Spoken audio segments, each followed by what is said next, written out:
कल के ट्रिगर्स, लेकिन उससे पहले एक और बहुत जरूरी चीज जो कि मैजिस्को के बारे में है। यहां पर डायरेक्टर साहब जरा चार्ट दिखाइए मैजिस्को का और मयूरेश जोशी साहब को जोड़िए हमारे साथ। यहां पर एक फेरबदल आपको होता हुआ दिखेगा। पेरेंट कंपनी ने अपना यूएस बिजनेस बेच दिया है और बहुत ही शानदार डिविडेंड अनाउंस किया है 974 रुपए का। प्राइस है 984।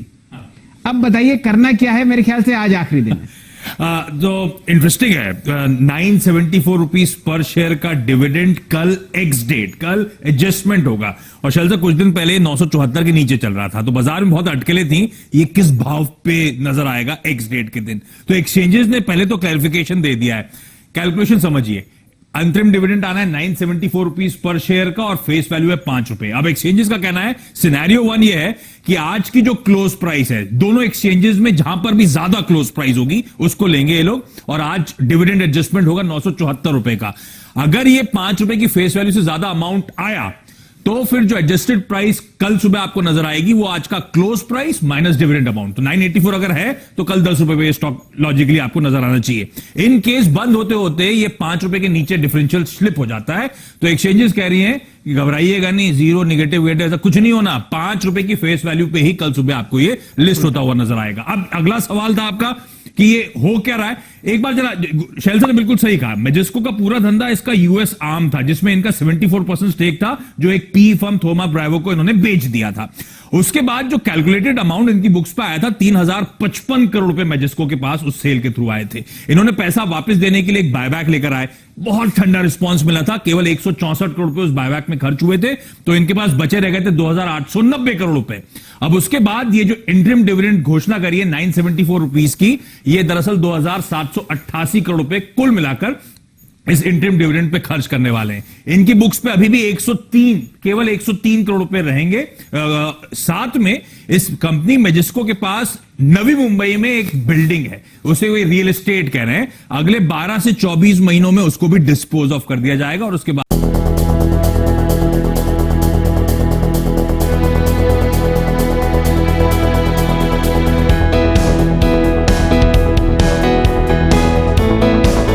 कंपनी बंद होने की कगार पे खड़ी होगी। तो ये बेसिक मैथ्स है और कल वो बड़ा एडजस्टमेंट नजर आएगा। तो मेरे ख्याल से इसका बेहतर जवाब मयूरेश देंगे कि क्या करना चाहिए आपको, क्या रख के उस पर टैक्स देना है या आज माल छोड़ दिया जाए। बस क्या बात है, तो टैक्स की तो बात आपने बताई ही नहीं। टैक्स का एंगल सिंपल है, डिविडेंड इस समय टैक्स होता है जो भी मेरी स्लैब होगा उस पर, तो अगर मैं 30% पे हूं तो सीधे सीधे कल वो एडजस्टमेंट लग जाएगा। अगर मैं स्टॉक आज छोड़ देता हूं तो या तो मेरा शॉर्ट टर्म या लॉन्ग टर्म कैपिटल गेन्स लगेगा जो कि अमाउंट कम है। तो मेरे लिए बेहतर है अगर मैंने डिविडेंड प्ले करा था तो आज निकाल देने का दिन था। क्या बात है। अब जुड़ते हैं मयूरेश जोशी साहब से। मयूरेश जी, आपने बहुत ही शानदार एक्सप्लेनेशन सुनी कि क्या मैजिस्को में हुआ और फिलहाल ये स्टॉक आपको कल किस प्राइस पर लिस्ट होता हुआ दिख सकता है।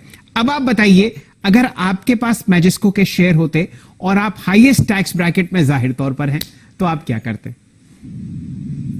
बिल्कुल शैली, तो आशीष जी ने बहुत खूबी से समझाया है और उन्होंने एब्सोल्युटली राइट तरीके से समझाया है। थिंक जो 974 रुपए का डिविडेंड आएगा, क्योंकि टैक्स के नियमों में बदला हुआ है पिछले वर्ष, ये डिविडेंड इनकम आपके इनकम में ऐड हो जाएगा, तो आपके स्लैब्स के हिसाब से आपको टैक्स लगेगा। अगर आप 10% के स्लैब में हैं तो आपको डिविडेंड टैक्स लगेगा 97 odd rupees. If you are in the 20% slab 194 रुपए का आपको डिविडेंड टैक्स देना पड़ेगा, और अगर 30% के ब्रैकेट में which is the highest tax laying slab you will pay 292 rupees per share. अभी जो निवेशकों का इनकम 5 लाख के नीचे है, आईटी एक्ट ने उनको सहूलत दी है कि आई थिंक इनकम टैक्स देना नहीं है एज पर सेक्शन 87A, पर आपका डिविडेंड अगर आपके 5 लाख के ऊपर जाता है तो आपको इसका ध्यान देना पड़ेगा। You might be needing to pay tax on your overall total income that you report. तो आई थिंक ये हुई डिविडेंड की बात, और आशीष जी ने बिल्कुल राइट कहा। आई थिंक अगर आप टॉप ब्रैकेट में हैं तो आपको आज छोड़ देने चाहिए, क्योंकि अगर आप कैपिटल लॉस और कैपिटल गेन्स की बात करते हैं, if you are holding on to the share for the last 1 year, 1 साल के ऊपर, तो आपको लॉन्ग टर्म कैपिटल गेन्स बिल्कुल देना पड़ेगा in terms of the closing price that will come through. Which is at 10% और शॉर्ट टर्म होगा 15% के आसपास।